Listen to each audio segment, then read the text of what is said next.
우리가 읽은 이 본문의 말씀에 대한 제목, 오직 은혜로 구원받음.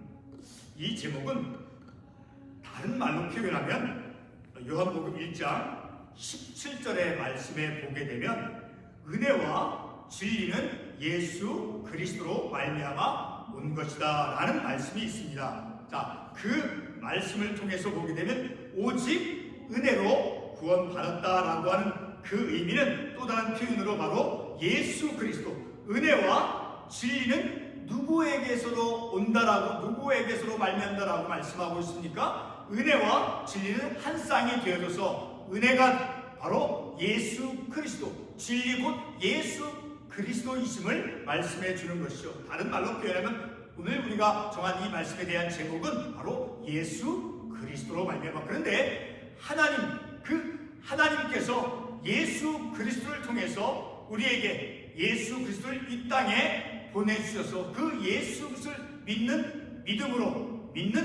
믿음으로 우리에게 은혜로서, 오직 은혜로, 오직 믿음으로만 우리에게 구원을 선물로 주셨다라는 것을 우리가 말씀을 통해서 알 수 있게 되어지죠.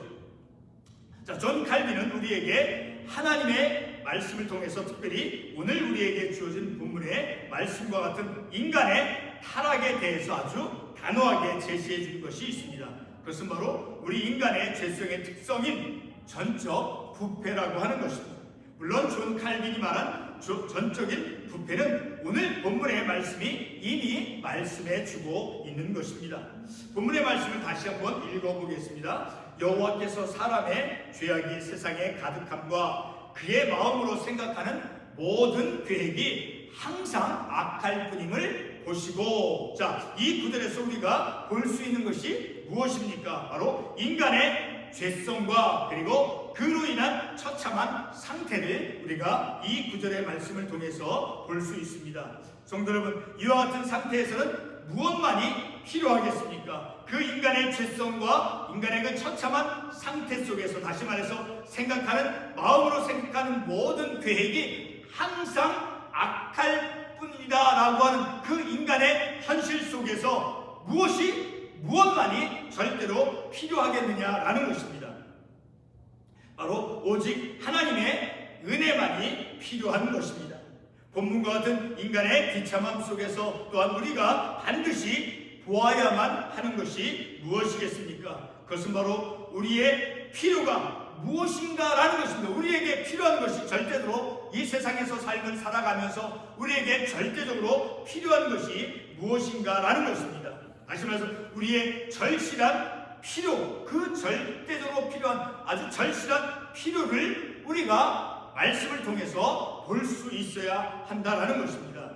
성도 여러분, 마음으로 생각하는 모든 계획이 항상 악한, 전적으로 부패한 인간에게 필요한 것은 바로 구원을 가져오는 하나님의 은혜인 것입니다. 그러면 구원을 가져오는 그 하나님의 그 은혜, 자, 구원을 가져오는 하나님의 은혜, 바로 이 하나님의 은혜를 요구하는 그 하나님의 구원을 가져오는 그 하나님의 은혜, 그 은혜를 필요로 하는 인간의 전적인 부패가 무엇입니까? 바로 인간의 전적인 부패는 선을 행하기에는 전적으로 무력한 그런 죄악된 그 인간의 무능력함을 뜻하는 것입니다. 여기서 무능력함이라고 하는 것은 죄악된 인간은 선을 행할 수 없을 뿐만 아니라 활동적으로 그리고 자발적으로 악하다라고 하는 사실입니다. 다시 말해 이 죄악된 인간은 전적인 부패를 의미한다는 거예요. 우리 인간은 바로 전적인 부패, 전적인 타락을 하는 그러한 존재다라는 것입니다. 존재 자체가 사악함으로 가득 차 있다라고 하는 것입니다. 인간의 생각이나 동기, 소원, 그리고 그가 하는 말들, 그래서 무엇이 선인지도 알지 못하는 그러한 상태를 의미하는 것입니다. 예레미야 17장 9절 말씀을 보겠습니다. 예레미야 선지자는 다음과 같이 말씀합니다. 만물보다 거짓되고 심히 부패한 것은 마음이라 누가 능히 이를 알리오마는 라는 말씀. 자, 이 예레미야 선지자가 말씀한 이 구절은 바로 피조물보다 부패한 것이, 세상에 어떤 그 세상에 있는 피조물보다도 가장 부패한 것이 인간의 마음이다라는 것을 말씀해 주고 있습니다. 이와 동시에 인간의 영적 상태에 대한 그 올바른 판단은 오직 하나님에 의해서만 만들어진다는 것을 예레미야 선지자를 통해서 우리에게 말씀해 주고 있습니다. 이 세상이 악하다라고 하는 것은 우리가 판단하는 것이 아니라 하나님께서, 오직 하나님께서만이 세상을 판단하시는 거다라는 것입니다. 본문의 말씀을 다시 한번 읽어보겠습니다. 여호와께서 사람의 죄악이 세상의 관영함과 그 마음의 생각의 모든 계획이 항상 악할 뿐임을 보시고, 자, 하나님께서 인간의 악함을 보셨다라고 말씀하고 있어요. 하나님께서 인간의 마음의 그 악함을 보시고, 자, 그리고 이제 그 부패한 인간의 조건을, 그 인간의 영적인 상태가 어떻다라는 것을 판단하고 있는 것이죠. 그러니까 인간의 부패한 상태를 하나님께서 판단하시는 그러한 말씀이 되어진다는 것입니다. 하나님께서 인간의 악함을 보셨죠. 그리고 하나님께서는 그 인간의 상태, 부패한 인간의 상태를 이제 판단하셨습니다. 그것은 결코 우리 인간의 판단이 아니다라는 것입니다. 바로 우리의 판단이 아니라 바로 하나님께서 내리신 판단이다라는 것입니다. 부패하였다라고 하나님께서 판단하신 그러한 말씀이 되어진다라는 것입니다. 계속해서 시편 14편 1절에서 3절의 말씀을 보겠습니다. 어리석은 자는 그의 마음에 이르기를 하나님이 없다 하는도다. 그들은 부패하고 그 행실이 가증하니 선을 행하는 자가 없도다. 여호와께서 하늘에서 인생을 굽어 살피사 지각이 있어 하나님을 찾는 자가 있는가 보려 하신즉 다 치우쳐 함께 더러운 자가 되고 선을 행하는 자가 없으니 하나도 없도다. 자, 이 시편 말씀을 통해서 볼 때도 시편 기자가 무엇을 말씀해 주고 있습니까? 이 세상은 부패하고 그리고 그 행실이 가증하고 선을 행하는 자가 없다라고 말씀하고 있습니다. 그리고 하나님을 찾는 자도 없다라고 말씀하고 있습니다. 이 말씀에서 시편 기자는 바로 인간의 전적인 타락을 말씀해 주고 있습니다. 이 구절에서 부패는 모든 인간을 규정하고 있다는 것. 어떻게 규정하고 있느냐? 전적인 타락을 한, 전적으로 부패한 그런 인간이다라고 규정을 짓고 있는 말씀이 되는 것이죠. 이 구절에서 볼 때 하나님께서 모든 인류를 내려다 보았을 때 바로 사람들의 그 속성에 대한 그 하나님의 판단, 그 하나님께서 어떻게 판단하신가를 말씀해 주고 있는 것이죠. 그러므로 부패라고 하는 것은 인간 전체가 어떤 성격의 사람들인가를 알게 해주는 그러한 말씀이다라는 것이죠. 인간의 그 전적인 타락, 부패, 바로 인간의 성격이, 사람들의 성격이 어떠한가를 말씀해 준다라는 것이죠. 이와 같은 모든 인류의 전적인 부패는 바로 영적 죽음과 동일한 의미인 것입니다. 그것을 우리가 어떻게 알 수 있습니까? 사도 바울이 에베소서 2장 1절에서 이제 영적으로 죽어있던 인간의 상태를 말씀해 준 것을 통해서 우리가 알 수 있는 것이죠. 자, 에베소서 2장 1절 말씀을 읽겠습니다. 그는 허물과 죄로 죽었던 너희를 살리셨도다. 자, 허물과 죄로 죽었던, 전적으로 부패했다라는 것이죠. 바로 이렇게 허물과 죄로 죽은 상태가 바로 영적 죽음의 상태인 것입니다. 영적으로 죽은 상태로 전적 부패한 인간을 바로 예수 그리스도와 함께 살리셨고 은혜로 구원받았음을 에베소서 2장 5절에서 말씀하였죠. 영적 죽음으로써 그 전적으로 부패한 인간은 오직 한 가지만 필요하게 된 것입니다. 다시 한번 에베소 2장 5절, 허물로 죽은 우리를 그리스도와 함께 살리셨고 너희는 은혜로 구원을 받은 것이라. 자, 바로 우리에게 오직 한 가지, 전적으로 부패한, 전적으로 타락한 그 인간에게 오직 한 가지 필요한 것은 바로 하나님의 은혜뿐이다 라는 것이죠. 전적으로 부패해서 그 영적으로 죽은 인간을 하나님께서는 자신의 은혜 안에서 그 전적으로 부패하고 타락하고 영적으로 죽은 그 인간을 하나님께서 바로 자신의 하나님 은혜 안에서 만나 주셨다라는 것입니다.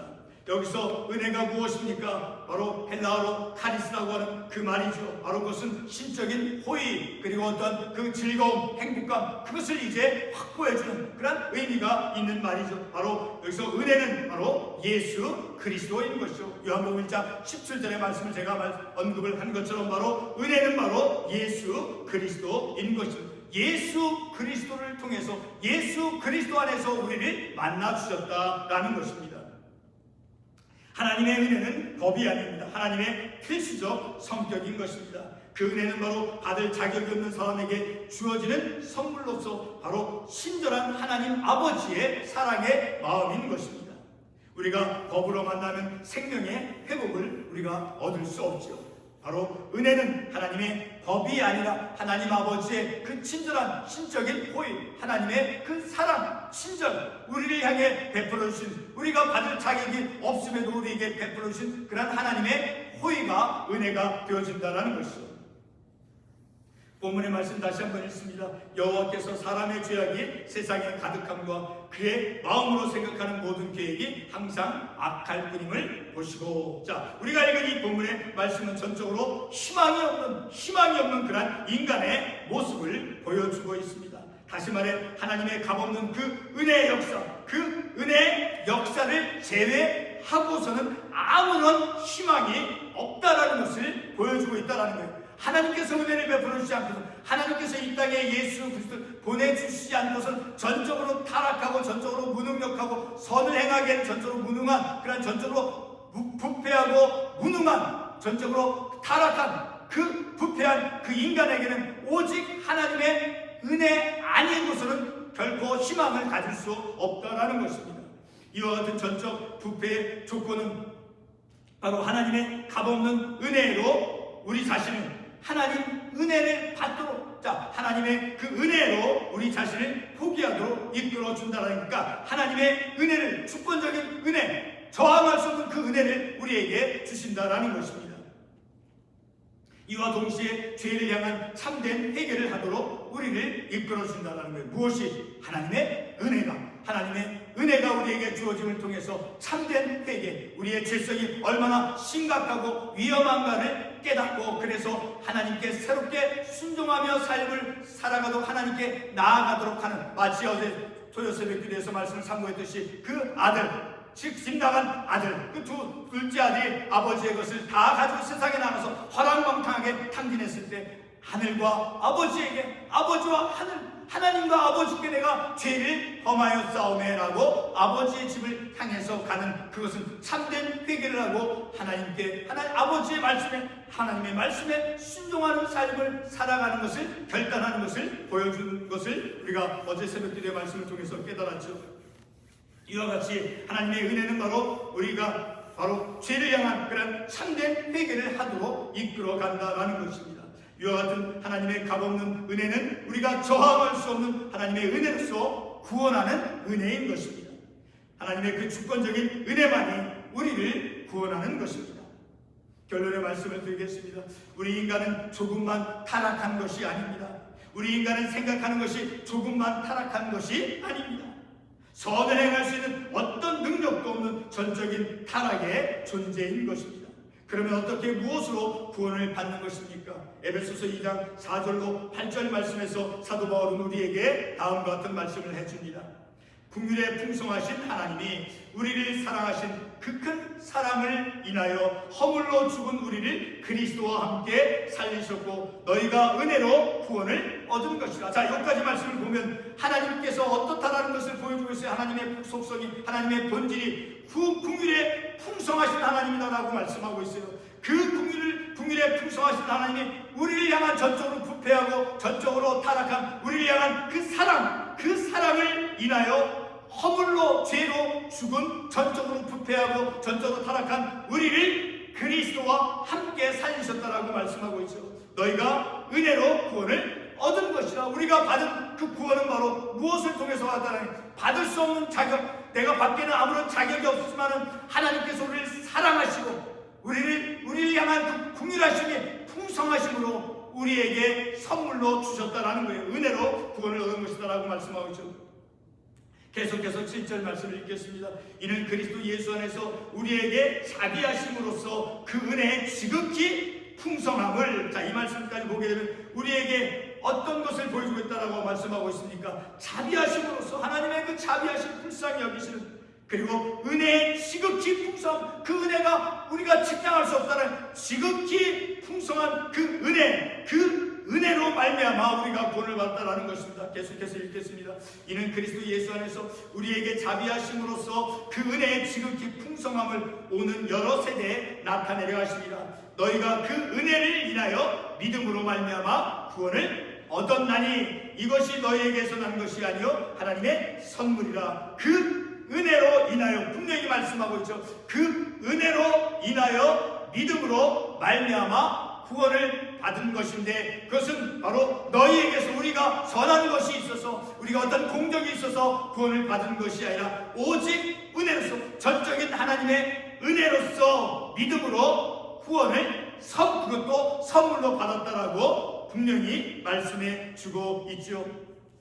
은혜라고 하는 것은 제가 앞서서 말씀을 드렸듯이 헬라어로 카리스라고 하는 말이죠. 그 의미는 바로 인간에게 주어진 그런 신적인 호의다라는 거예요. 그것은 바로 그 카리스라고 하는 헬라어 그 말의 의미는 어떤 즐거움을 일으켜내는 것, 즐거움을 창출해내는 것, 그리고 기쁨을 확보하는 것. 자, 그런 것을 의미하는 말이 바로 헬라어 카리스라고 하는 말이에요. 자, 그것은 오늘 에베소 말씀을 통해서 보았듯이 하나님의 본질적인 성격이다라는 거예요. 무엇이? 은혜가 우리가 받을 자격이 없음에도 하나님께서 우리를 향한 그 풍성한 그 사랑, 그 긍휼하심이 풍성함으로, 하나님의 본질, 하나님의 속성이 그 긍휼하심의 풍성함으로 우리에게 받을 자격이 없음에도 우리에게 어떤 즐거움을, 하나님의 은혜를 통해서 구원을 받게 함을 통해서 구원을 일으키시고, 즐거움을 일으키시고, 그리고 기쁨을 확보해 주신다라는, 그것이 헬라어인 카리스의 말의 의미다라는 거예요. 바로 그것은 하나님의 본질적 성격, 속성을 드러내주는 것이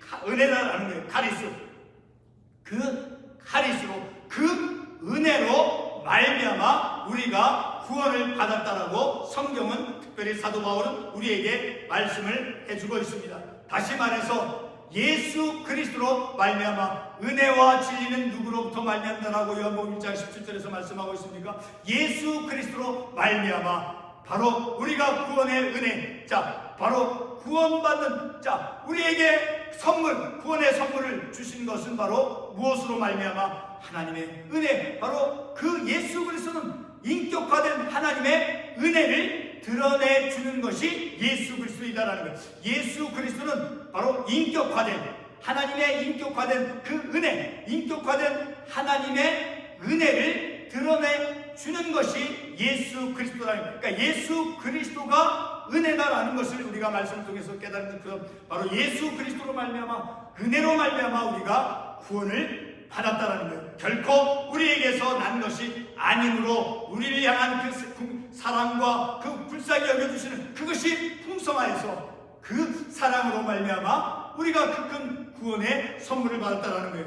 그런 하나님 아버지의 사랑의 마음, 우리를 긍휼히 여겨주시는, 불쌍히 여겨주시는 그 마음을 늘 사모하며 그것을 기대하며 그것을 간구하며, 하나님, 내게 은혜가 필요합니다. 나는 아무런 자격이 없습니다. 나는 이렇게 하나님의 무엇도 받을 수 없는 자격이 없지만, 그러나 하나님의 긍휼하심, 자비하심을 내게 보여주시옵소서. 내 아픔 가운데 그 자비하심을 보여주시옵소서. 우리의 형제의 그 절망, 아픔 가운데 주님의 그 자비하심, 불쌍히 여겨주시는 그 은혜를, 자비로움을 내려 주시옵소서라고 간구하면서 우리의 믿음의 삶을 살아갈 때 더욱 우리는 하나님의 사랑의 풍성함을 깨닫고, 그 하나님의 풍성하신 사랑으로 말미암아 더욱 하나님을 사랑하는 우리의 구원은 바로 은혜로 구원을 받았다라고 하는 그 말씀, 그 진리를 우리가 깨달음을 통해서 날마다 우리는 하나님의 사랑, 긍휼하심을, 하나님의 그 풍성하신 긍휼하심을 기대하며 사모하며, 그것을 나만이 아니라 내 형제, 우리의 자녀, 우리의 이웃 형제들에게 그 하나님의 불쌍히 여기신 긍휼하심을 풍성히 내려 주시옵소서라고 간구하는 그런 하나님의 은혜를 사모하며, 그리고 그 하나님의 은혜를 늘 간구하는 그런 우리의 삶이 되어주기를 바라는 것입니다. 기도하겠습니다.